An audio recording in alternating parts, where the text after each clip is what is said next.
I didn't see him. I try not to And let my mind see those type of things. it's a different one. I showed you one video already. So this is the Black Fathers one. Oh, okay. So I just want to know, why do Black fathers get such a bad rap for? Like, why does Black fathers always have a bad connotation when you speak of it? And the reason I bring that up is because I know plenty of Black fathers who are amazing. Right.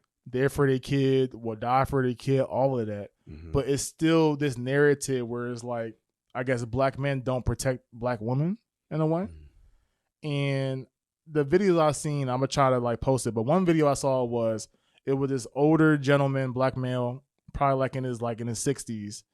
He'd been adopting for 10 years. He had 20 kids that he adopted, no issues at all. He got into the whole adoption ring because one of his best friends was about to lose his kid. And he adopted the kid because he didn't want the kid to be like put into the system. Mm-hmm. So he pretty much saved that kid and found a love for rearing up the youth. Mm-hmm. So he adopted this one girl and her 4 siblings. Mm-hmm. And it was like on his positivity page where it was like, like congratulations to, I'm sorry I forgot his name, but congratulations to this gentleman. Like, he adopted this kid and their 4 siblings. Mm-hmm. So of course in the comments you see some things that are like, oh, like that's amazing. But then you just start seeing comments, and I'm sorry, like especially from Black women that were just like, I don't want to be that person, but this picture made me feel uncomfortable. Mm-hmm. I don't know why a 50-year-old man is pretty much adopting 5 kids. Like what is he? What will he do with those kids? Mm-hmm. Something about this don't seem right. It was like hundreds. Like, I'm scrolling. Yeah. And there's some people that defend the guy saying like, this dude has a clean track record. Like, what are y'all talking about? Yeah. And people are still saying like, I understand that, but this still kind of give off bad vibes. Mm-hmm. And that go into the other video I showed you earlier today about, a dad pretty much spotting his daughter in the gym. Mm-hmm. He is a fitness coach, and he pretty much got his daughter to love fitness as well, and they pretty much bond through that. Okay. Whole thing. Why are you wearing that in front of your father for? That's disgusting. Why is he behind you? Why you squat for it? Like, I would never.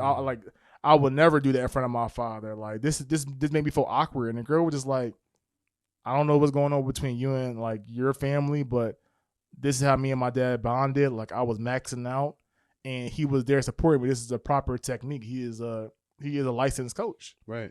And people were saying like, still like, that disgusting. Like, I would just get another coach. Like, I don't know what's going on with you and your family. It's almost like they're reflecting their feelings on this girl. Where it's just like, this girl is being nothing but nice to these people. Right. And to me, it's just like, why can't a dad just be there supporting his daughter?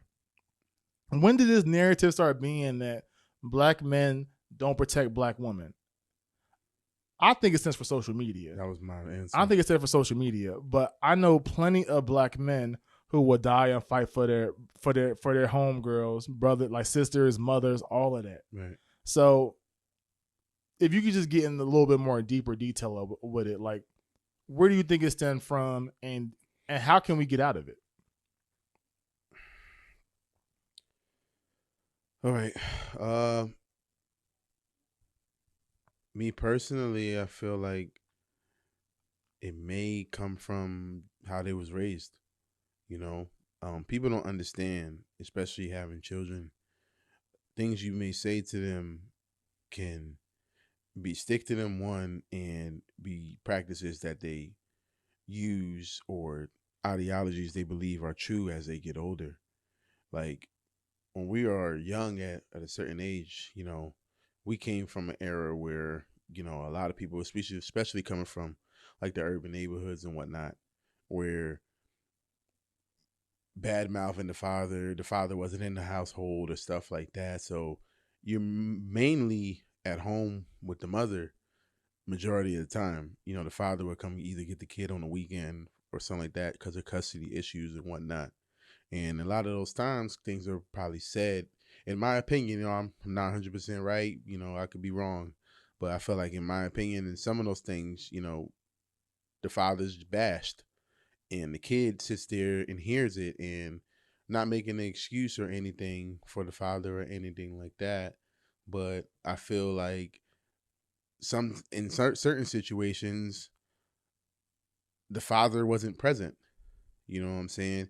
And being that the father wasn't present, the child grows up to think that the father neglected them or something like that. So that's why I feel like the stigma is bad, because you taught me so much stuff as I grown up, and now these people who are on social media now talking that stuff in the comments, maybe they didn't have a father, or maybe we're in a copycat world right now. So maybe they just seen somebody else make a comment and whatnot and just copy what they said. But in all actuality, I just really feel it's like the way we was raised, the things we seen as we were youth and heard, that we're now coming into present day where we're just pretty much spilling out everything that we was taught.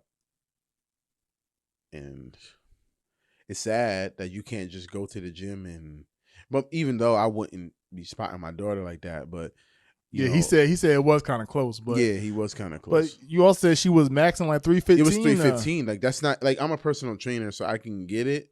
Like 315 is heavy for me. You know what I'm saying? So the girl wasn't a husky girl. She was a pretty slender I'm gonna post a video so you can type see of it too. girl.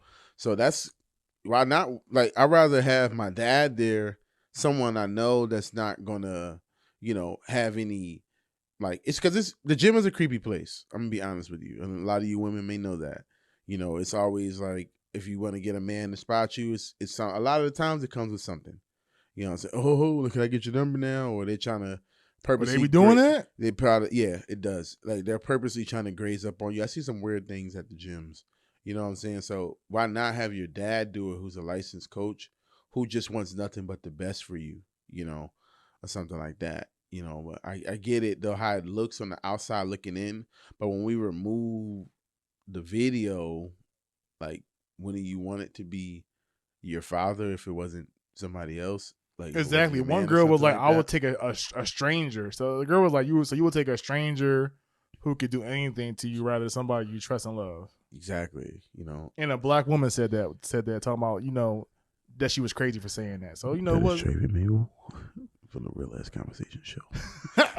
No, I'm saying no. Black woman was defending the girl lifting weights too. So I'm like, it's not all black women, but it's just like I don't know. It's just like like social media, the stigma is so strong against. Why do you feel like in today's world, why do you feel like, it seems to me, but correct me if I'm wrong, it feels like black women are at war with us in a sense? I personally feel like social media is a new crack. Damn. The crack took out black men in the 80s and 90s, and social media is taking out black men now. And it's because cancel culture, and we're the only culture that puts so much stock into social media. Like, I have a lot of white friends who don't be on that social media like that. No. Or if they do have a social media, they haven't posted in like a year or two. They might see things on there, but they talking like their shit in person, or like behind the camera. Yeah. You know what I'm saying? Where we put everything out there on Front Street. And I know something about my people where it's just like, I saw something today where it's like images really shape us. Like, what we consume, what we see on a daily basis, really will really mess with our psyche. And then get with one of our other topics, right, about police brutality. I saw something where a doctor was saying there are studies showing that black people are suffering PTSD by seeing so many images of them being abused on camera. So imagine that same thing where you see nothing but black women and black men going at each other. You're going to grow that disdain for each other. Like, I don't think it's just black women. Black men be doing the same thing towards black women. Yeah, you know what I'm saying? Like it's just a two-way street. Yep. But it's like we're doing this all for content and to get numbers and views. Yep. When it's just like, are you right within? Like, you know what I mean? Everybody trying to go viral. You know what I mean? For what? Like, I don't want to hurt any woman feelings out there just to get some clicks. Right. You know what I'm saying? I want to be mindful of what I say, and like, things I do say, if you do have issues with it, let's talk about it. I'm not a person that's going to run away from, like, my thoughts and my ideas. But social media is a poison, man. And with people getting shit from the Shade Room, Say Cheese, and all these other platforms, all I see is Blueface and Christian fighting each other, abusive all day, people getting killed and shot. This rapper is dead. It's like, to me, I have a social media page completely dedicated to positivity. I be on that most of the month. I have an Instagram page as like just for like positivity. Like, I don't follow none of my friends on there. I literally follow positive pages, fitness pages, quotes of the days, different things like that. Because sometimes I have to unplug myself from my platforms, because even though I don't click some things just be popping up out of nowhere. I don't know how these algorithms are working, but it's not pushing out the stuff I want to see. And I don't think it's as bad as what it is, because you know what? These black women are still loving these black men. These black men are still loving these black women behind closed doors. You know how many women I know who be talking shit about dudes, but still be laid up with them at midnight? That is Traven Mabel. Real ass conversations. Yeah, man. You know, I mean, I ain't want to get, but that's real though. Like, there've been plenty of times where I heard girls be like, you know what? I ain't messing with this dude no more. Like, he got me fucked up. And then I hear her the next day like, yo, you good? Everything straight? Yeah, me and him just talked about to go get breakfast and stuff like that. I'm just like, you know what? All right. Y'all really love each other. You know what I mean? Like, stop acting like, stop being in your feelings and posting your thing automatically. Sit with it for a day or two and then see whether you still feel the same way. Yeah. And that's what I had to learn myself. Like, I had to learn to sit in my feelings.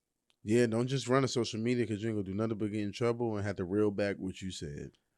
People used to know my Facebook. I used to post anything that came to my mind. Like, I used to be that boy, and I used to be powerful in it. But like, you know how many times now I will type something out and I will delete it because I'd be like, you know what, this doesn't need to be out there. I do that a lot now lately, and that's how I know I'm getting older and I'm growing. That I'm being mindful of what I say. And so we go find some of those statuses, you might get canceled.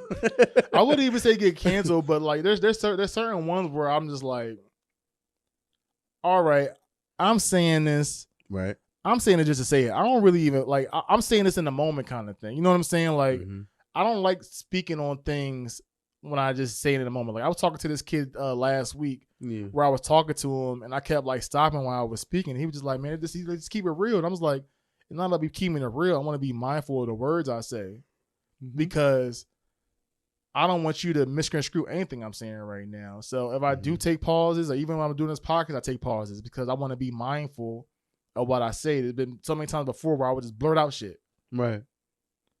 That's what Kanye West does. No offense, but that's what Kanye West does. He just blurt out shit. And a lot of times he might have a deeper meaning, but he don't explain it. And I want to at least be to a point where you can at least understand it and I can explain it. You know what I mean? Yeah. So I'm more mindful of that. And it took me time. Like I said, I wasn't perfect. And before, I used to call myself, my mom used to call me the pot stirrer. You know what I'm saying? I love stirring the pot. I still love stirring the pot. But I learned that, you know, there are time and place for all of that. Right.